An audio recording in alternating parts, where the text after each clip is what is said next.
Nice to officially meet you on here. Yeah, yeah. Good to meet you as well. There are a lot of people who don't know what we're doing. I think you should probably introduce yourself first. Absolutely. Okay. Well, my name is Ellie Perico. I am uh, first of all, mom in Southern California. I was a teacher in the past. I am part-time in law enforcement now. I was full-time for 7 years. Now I am part-time, which is reserved, which means I pretty much work kind of for free a lot of the times, but it was my job for 7 years. It was career I worked for. So it's my passion. I also do nutrition coaching, but my main passion is just honestly California. I wasn't born in this country. I moved here when I was 8 years old. I've loved it ever since I've lived here, and I've seen it go to the wayside only because of government leadership. It's a beautiful place to live, and I was never really, my phone keeps wanting to shut off. So I was never really into politics before this, before actually last year. I never wanted to say a word about any of it. I really didn't care about it. But after what happened in the end of 2019, the beginning of 2020, I became vocal. I started to learn more. And now, losing our state, our country, and pretty much the world, I wanted to make a difference and really get involved. And this election is going to be a game changer for, I think, the country. California is such a big state. It has so much of an impact on the rest of the country that I think if we can make the change here, the change is just going to flow. So, um, I, I agree. And I was looking forward to this conversation because you represent so many demographics that are important to me. You're a mom, so you're a parent in law enforcement, and you care about wellness. I mean, those are top of mind for everybody right now and the most important topics on the ballot. So when you reached out and said, let's chat, I was like, let's do this. This is great. yeah, absolutely. That's Can you? honestly what drove me to. There's so many other candidates that you could look at, but I needed somebody that was going to be along the same lines and have the same vested interest as I do as a parent, as a California resident. So pretty much checked all the boxes. I saw your interview with Britt, a lot of really good information. I got a lot of the same questions, but also a lot of the different ones. So I want to refer people to that interview as well once we're done, but also touch other things when we're here too. The main thing, which I learned from her interview, was what she talked about, the June 23rd amendment, because I think a lot of people, I initially as well, thought you had to vote by mail. And I think that's why a lot of people are, because they think that because they got that in the mail and because initially Newsom said you have to vote by mail because of this variant, everybody's sending them in. A lot of people I know that don't want to vote by mail have already sent it in. So I think addressing the fact that, like you told her, hold off if you can, and if you will be in town, vote in person, vote on paper. Do not vote on the computer for obvious reasons, but you can probably elaborate better. Let's get into that because it's super important. And I know a lot of people have already cast their ballot for many reasons. Number one, they didn't know they could vote in person. Number two, they were going to be out of town. So for those that have already casted your vote and have voted for us in our campaign, thank you so much. We appreciate that. For those of you that have not voted, hold off. Do not vote by mail if at all possible. We want to surrender those ballots. So what you want to do is you want to take that ballot that you were mailed. You want to walk into a voting place.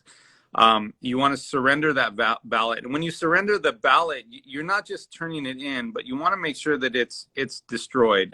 Usually they put an X through the front and the back.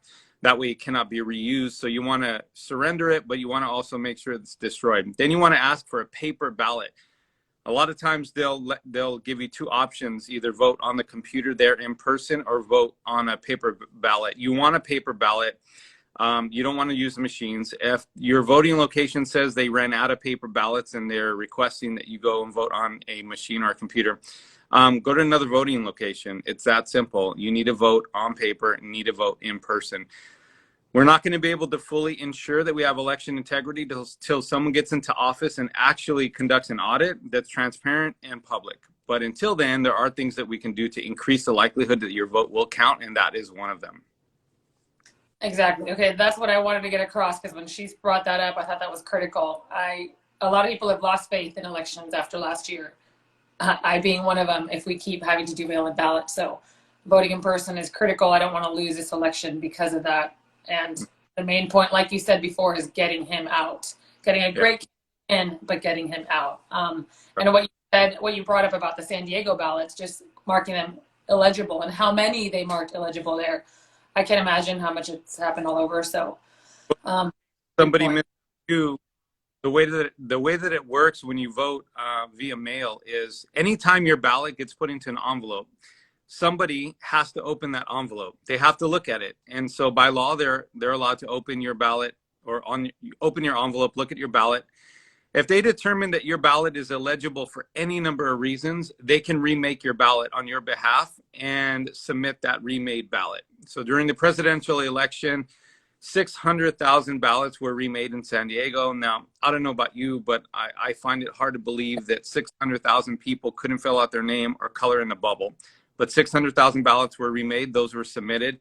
And so we want to ensure that that does not happen this time around. So vote in person, vote on paper. Agreed. Exactly. Okay. Now I'll get into the questions basically pretty much right away because I got a ton of them. I don't know if you want to introduce yourself quickly because I learned a lot about you just by researching and from Britt's interview and everything else. But a lot of people are automatically deterring to other candidates. What drove me to you? And I want you to, I don't know, tell people about yourself and your background and what you do and why you're so passionate about California. Yeah, so I'm the grandson of an immigrant who fled communist Cuba to come to the United States to pursue the American dream. He landed here in California, did not want to depend on the government, so he became an entrepreneur, built a company that still exists today, 50 years old, in Los Angeles, California, that my father still runs. They instilled that entrepreneurial spirit into me. I started a business 20 years ago, built that company up over the last 20 years to one of the fastest growing privately held companies in America. I did it in 2019 and in 2020. The significance of that is that we did it in the middle of a pandemic, and we tripled our footprint, doubled our staff, and we didn't lay one single person off. Why is that important? Because California doesn't just need a governor, California needs a CEO. Fifth largest economy on the planet. You guys got to think about this, you know, and I'm speaking not just as a gubernatorial candidate, but as a California voter. We want to elect somebody into office that understands how to run a business, that can run a corporation, that understands P&Ls and how to negotiate contracts, how to deal with vendors, how to hire, how to fire, etc. We can't put a politician in place that has no business experience, and we can't put a celebrity in place that's never built or run a successful company. That's critically important, but that's just one of my qualifications. The other qualification is that I'm a father, a husband of 24 years, been with my wife 26. We have 5 beautiful children, 4 of our own, 1 adopted, and we are foster care parents. Why is that important? Because some of the greatest battles that we're fighting right now in California are for our children and for our families. And unless you know what it's like, unless you have a parental perspective, it's very difficult for you to understand what we as parents are going through with children that are in the public school systems, with medical freedoms. The attack on our family is severe. And so we need somebody that can be a family advocate because they understand family perspective, right? And then lastly, one of the other qualifications is that, you know, this is not just a political battle. This is a spiritual battle. We need somebody who understands the plight that our churches are facing as well, that will keep our churches open, understand the importance and significance of our First Amendment ability to worship, and will fight vigorously to do that. So based on all of those reasons, you know, I think that it's critical that when you guys line up candidates next to each other, you're not just looking at policy, you're looking at principle and values as well. Everyone will invite people to the table to resolve issues around homelessness, energy, fire, etc. But very few of them have a relatable aspect to them of parents, business owners, and churches, and that's critically important. God gave us a gift with this special election. We need to take advantage of it. 100%. You pretty much named all the reasons why I turned to you. So we're going to get right to the questions because you answered a lot of them there. Religious Sure. freedom are so important. Schools, medical freedom, huge right now. So the first one that I've gotten a lot, probably because of my following in law enforcement, is the defunding going on, not just across the country, but specifically in California and our local departments and state departments. How are you going to battle that? What's your stance on it? Yeah, so again, one of the reasons why I was looking forward to talking with you is because you are in law enforcement. I have friends and family in law enforcement as well. And so we need to allow our police officers to police. We need to support them. We need to stop redefining what it is to commit a crime so that our police don't know how to do their job because they're being asked to stand down. We have weak mayors. We have a weak governor. So I'm going to put the full backing and support of the office of governor behind our LOE because it's that important. It's that significant. If we don't have safe communities, we do not have sustainable communities. 100%. Okay, I'm gonna just keep going through them. The second one I got, homelessness problem in California, huge. Your stance on that and how to battle it, how to fix it. California has hundreds of millions of dollars in payroll right now. We're paying people to fix the homeless problem and they're doing nothing about it. I say we eliminate all those jobs and we take that money and additional money and we fund nonprofits and church-based organizations from San Diego to San Francisco that already have people on the ground, social workers, mental health workers that can clothe and feed. Why reinvent the wheel? Let's just get behind these organizations that are already doing the work, doing it well. Let's get behind them, fund them, expose them, and then let's give them infrastructure so they know how to scale. Politicians like to take your tax dollars and reinvent the wheel. I think it's already been invented and we just need to get behind these good organizations already doing the work. Yeah, 100%. A lot of these politicians just take the money with secondhand interest. So I'm glad you pointed that out. The Second Amendment in California, they want to pretty much take everybody's guns and put as many restrictions as they can. So, and you know, CCWs, everything across the state, information on that and improving that. Yeah. I've purchased more guns in the last 12 months than I have in my entire life, and I'm 45 years old, so that says a lot, right? We have more gun laws in California than anywhere in the nation, 111. We need to roll those back, reverse them, eliminate them. We have a growing gun roster that basically exists to tell you what type of gun you can own and what type of gun you cannot own. It's inconsistent with the rest of the nation. We need to fix that and roll it back. The reason why I'm so adamant about the Second Amendment is because if you look at what's happening in Cuba, you have an entire nation that's rising up for liberty and freedom, unarmed against a heavily armed military. When Castro took over, 61 years ago, the very first thing he did was he accounted for all the ammunition and guns. He removed them. He removed all guns and ammunition from everyone on the island. And then he began to strip their freedoms away because they were unarmed at that point. It's one of the things that makes America great. We need to preserve it at all costs. 100%. I mean, we're seeing it happen all over the country. I don't know why people are not seeing it happen here. Okay, now we're going to shift over to more of the current stuff that everybody's asked about, medical freedom to our bodies, to our kids' bodies. And I'm going to elaborate not just with this vaccine. I don't even want to say that word because of that thing. With this, but in general, because California has very strict laws on what we can and can't decide for our kids if we want them to go to public school. So SB277, your stance on medical freedom when it comes to the current injection and all with regards to our bodies and what we want to decide? Medical freedom is by far one of the greatest attacks on our freedom in U.S. history. This is the hill that we need to be prepared to die on. Government should never be allowed to tell you what you should and should not put into your body. It's completely overreaching, and it's something that we need to fight at all costs. I believe that we should have the freedom to choose.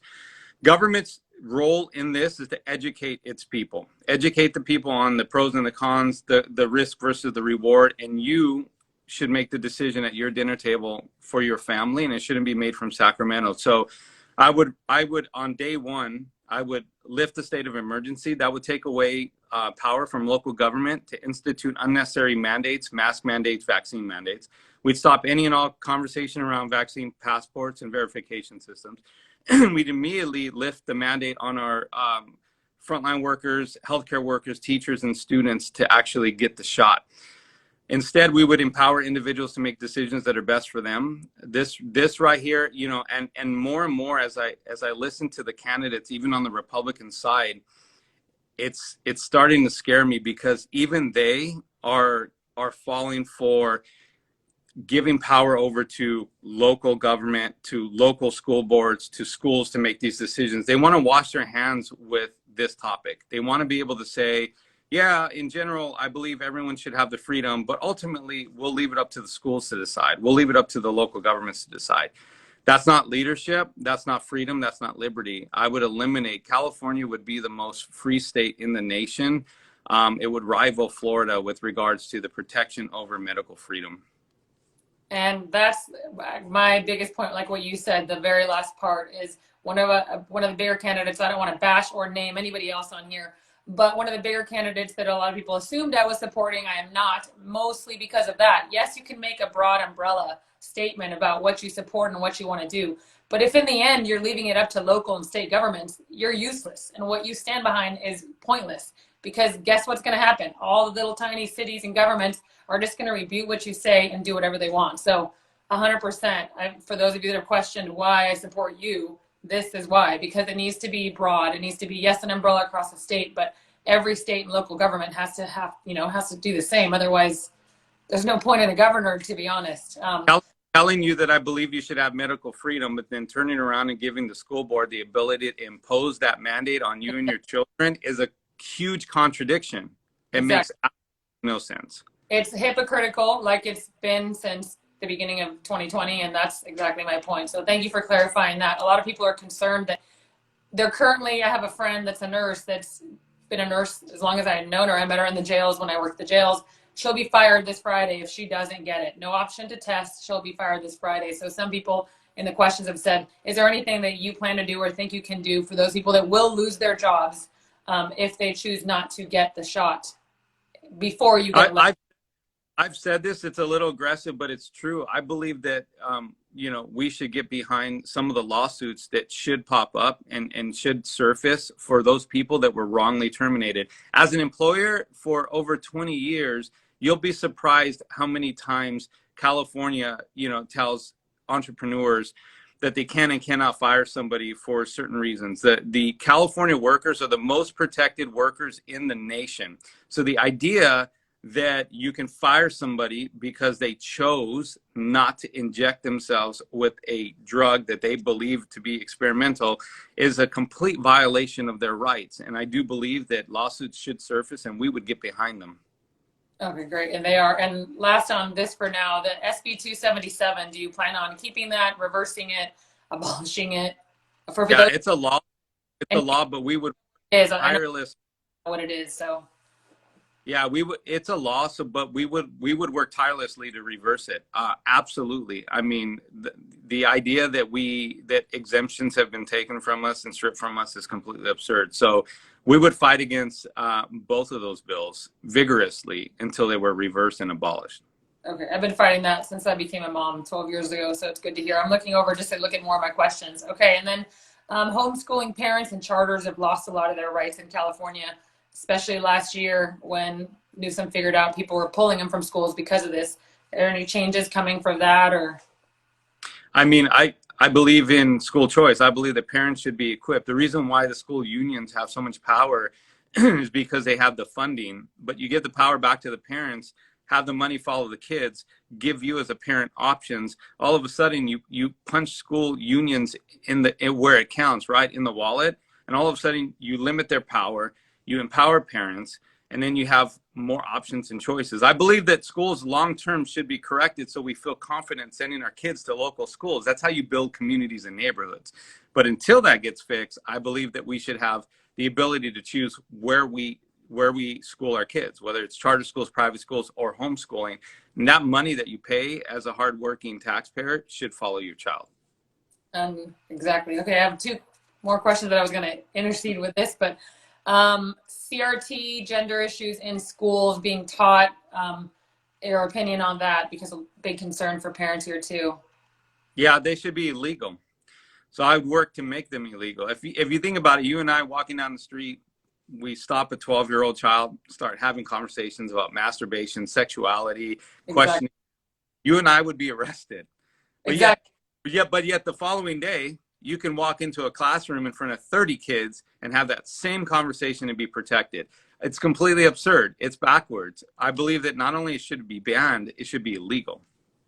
100%. Love that. Okay, taxes, obviously, our gas prices are up, our vehicle taxes are through the roof, income taxes, all of that. Your stance on that and maybe fixing it, addressing it? Yeah, part of the reason I was going to leave California is because of our income taxes, right? We pay more than anybody in the nation, and double New York, which is the second highest. So My goal is to minimize and eliminate altogether our income tax. I believe we can do it. It's $181 billion. I have a plan on how to get halfway there. That's before we even look at our books, renegotiate our contracts, kill projects like the train to nowhere, and actually start to figure out how to save money. I believe we can do it. I believe we should do it. I believe we should be, we should lead the way in the nation for an economic program that incentivizes our workers, that incentivizes businesses to stay and not leave. And so I will aggressively attack the whole issue of taxes. That includes sales tax and gas tax and all that. Those taxes are imposed on us because we don't have a CEO in office. We have someone that doesn't understand budgets. Someone doesn't understand how to spend, how to negotiate, and he's careless and he needs to be removed. I don't just think that Gavin Newsom needs to be removed from office. He needs to be arrested and or exiled from California for the damage that he's caused Californians. Oh, I don't think that most of them disagree with you, honestly. He's a tyrant. Another issue in California is our immigration. You and I are both immigrants, so I think our stance is extremely important. People look at me and side with that, but like you, I came here legally. My parents worked their butts off, never took a penny from the government, and now we're just seeing an influx and a complete destruction of our border and a sanctuary state. Do we want that? No, we don't want that, and we'll end that. And I think it's people like us that message should come from, because we can relate and we understand. And that's why I'm looking forward to having this dialogue with Hispanics across the state, because it's critically important that they understand the unnecessary burden that gets placed on us because we don't have strong borders and strong immigration laws. I always say this, especially when speaking at churches, even heaven has gates. And so we need to ensure that we have policy, protocols, and procedures so that people can come into this country, because I believe they should be able to, but they need to do it lawfully. They need to follow the process, the protocol, the paperwork. Just because we share a border with the country doesn't mean that they're entitled to certain rights that people that would have to fly here don't get, aren't able to access. So I believe we need strong borders, strong immigration laws. Agreed. Yes. Great question. Okay, now another one. Health departments far overreached its power in our state. How are we overturning that? How are we changing that for the future? We fire the people that were appointed by Newsom to govern those departments, and we put people in place that actually provide useful, scientific, frontline information to people so that they could actually make decisions that are best for them. That's the problem. All of these organizations have people that were appointed by Newsom to basically push his agenda. Once he's gone, everything will fall. And that's what we need to happen. You kind of led into the next question. I firmly believe Newsom's been bought out by many people. The difference in you getting elected and others in the past that have been bought out, and why you won't be. I've heard your answer to this, and it's, I think, an answer everybody needs to hear. Well, I'm self-made, so I'm not looking at this as a promotion. This is not a promotion for me. If I was in politics, this would be a promotion. I'd get a raise. And this would be me climbing the ladder. I'm not in politics, and this is not a promotion. This is a demotion for me. Be making less money. I would be giving up so much more than I'd be gaining. As a celebrity, there's a lot to benefit from too. You have a lot of content. Your run by itself is good content. Your loss would be good content. Your win would be good content. So I'm not beholden to anybody that awaits me in Sacramento. I'll be successful after leaving. And so I have no interest in special interest, and I work for the people. And so I'm super excited about that concept of being able to go there and not wanting anything from the office except to basically give everything back that's been taken. I almost feel like it's like our freedoms and our liberties have been taken from us and put into a vault. And I feel like my job is to just go to Sacramento, open it up, and start handing it back to the people. And then I can leave and put it in the hands of somebody who will then be relevant at that time for that period of time and carry on the torch. 100%. Okay, I have two more questions that I got. This one's kind of local, but I think it affects the whole state. Gascon and the county I live in is a cancer. And I think what happens here is going to spread throughout the state. Are you familiar with, I'm sure you're familiar with it. Any plans on that, or your stance on it? Yeah, why don't you explain that? Because we have a lot of people on who are not local.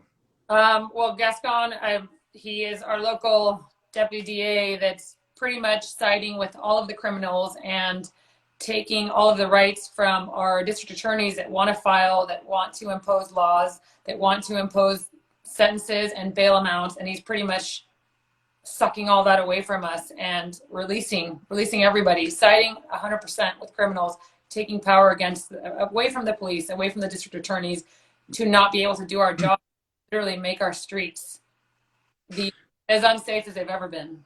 So I've never understood what the end game is for Newsom in his approach to crime and why he's promoting this, why they're continually redefining what crimes mean, what what offenses are, how to prosecute them, other than the fact that in creating chaos, he can remain in control. That's the only thing I can think about, is if you have a society that's in chaos, you're able to basically stay in power because there's no unity, right? And I think that that's what's happening, is they're trying to destroy the fabric of our communities, our neighborhoods, and start these little civil wars. I think critical race theory is part of that. I think redefining crime is part of that.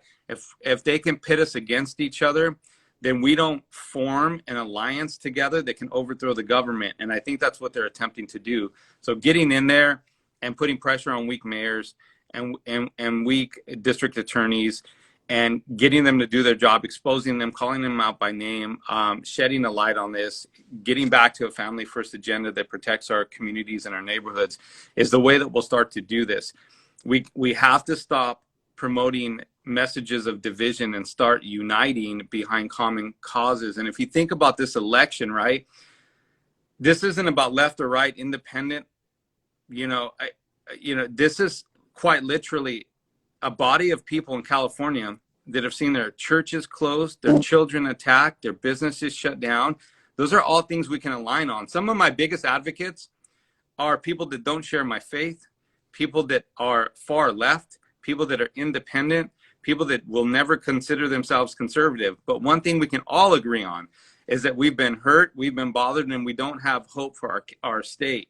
So I think that part of that agenda that Newsom is implementing is chaos. And in chaos, he remains in order. And if we can overthrow him and then we can focus on what unites us, we can come together and we can continue to start to change our local governments as well, our communities, our neighborhoods.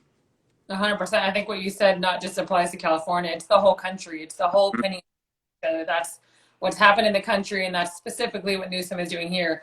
Focusing more on hating each other than focusing more on the damage he's causing, so he can just continue to do what he's doing. I mean, even especially what you were saying earlier with Hispanics, I think everybody's so driven by the media. The media drives us to hate each other, drives us to feed us this information, this fear, and all it does is pin people against each other. Hispanics especially, if you ever turn on Spanish news, God forbid, I go to my mom's house and I want to throw something at her TV. I mean, it's just constant negativity to put you in fear, to put you in anxiety, to put you in worry, and to pin you against the person that's not doing what you want to do. And not to get off this topic, but it's why a lot of people say, well, get off this platform, get off Instagram.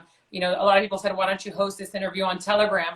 Because if we did this on Telegram, we're speaking to our audience, and we're not speaking to anybody that might want to change their mind, that might want to figure out what's going on and listen to the other side. And I, for one, was a completely different person 2 years ago and would never have considered listening to the other side, and I was shutting it off. So I think that us having this conversation here, as opposed to those of you that ask me, why aren't you doing this on Telegram or any other conservative platform? Because we're not going to reach the people that we need to reach. And if you just bounce from these platforms, then these companies that are censoring us win. Yeah, that's what they want. They want us to get upset and off the platform. But we need to keep fighting. And that's another thing too, when you think about censorship, First Amendment, almost all these tech companies operate freely in California, and they censor our First Amendment, and that's a whole nother battleground that we need to focus on as well. Make it illegal, penalize them, fine them for censoring, free speech. And that needs to happen. And our governor's not prepared to do it. I know DeSantis was in Florida. We'll do it here if I get in office. Great. Last question, and you just reminded me of it because I almost forgot. Several officers that have been silenced or banned on social media because of expressing their First Amendment right. I'm going to remain quiet on my stance on that. Not my stance, but my personal situation on it, so I don't get in trouble. But what is your stance on being able to let them be vocal? Obviously not naming where they work, but people are being silenced. They're being told that if you're on certain side of the fence, you cannot speak your truth on social media. You'll not just lose your account, because I'm sure you have no control over what the social media companies do, but fired at work. I mean, legislation on preserving your First Amendment right on social media. So in Cuba, like I said, the government controls everything. They even control the media. So everything from the media is produced by the government: TV, radio, print, everything. America has its First Amendment. Whether you like it or not, people have the ability to say what they want.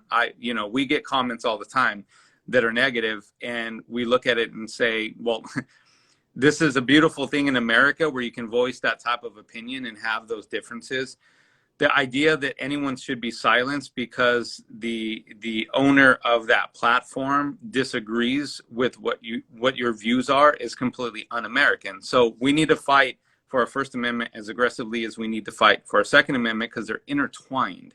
It's about protection. It's about being a free society. And so I 100% would, and again, a lot of times you and I may be the brunt and maybe, receiving the brunt of some negative commentary, but at the end of the day, everyone should have the right to speak their mind. And it shouldn't be censored, especially by tech companies. It's un-American.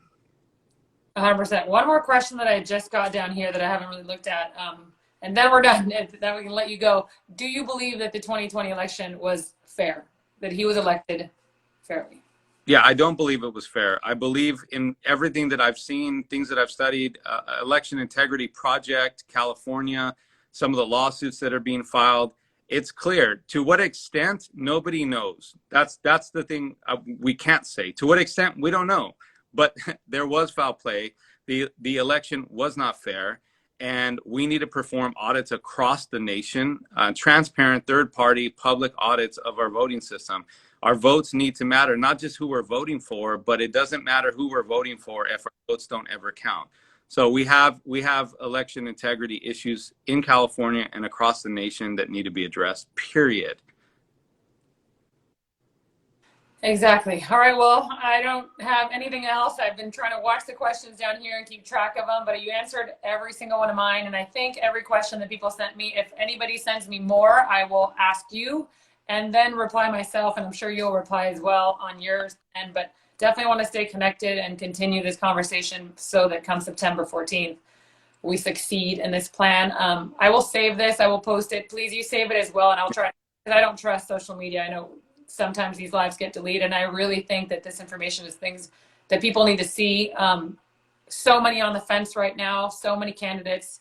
The main point, like you said, is getting him out, but I firmly stand behind you and everything you say and everything you believe in and everything you want to do for our state as a parent, as law enforcement, as a citizen, as an immigrant, and as somebody that refuses to leave California just because of the laws. I'm not running, they're not kicking me out, and I have firm belief that we can change this.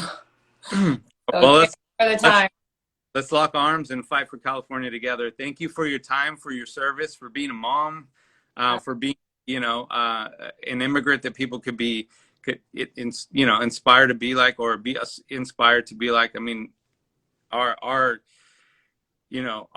minority community needs more examples like you. And so just thank you for being a mom, law enforcement, for supporting what we're doing, and for fighting the good fight. Let's keep going.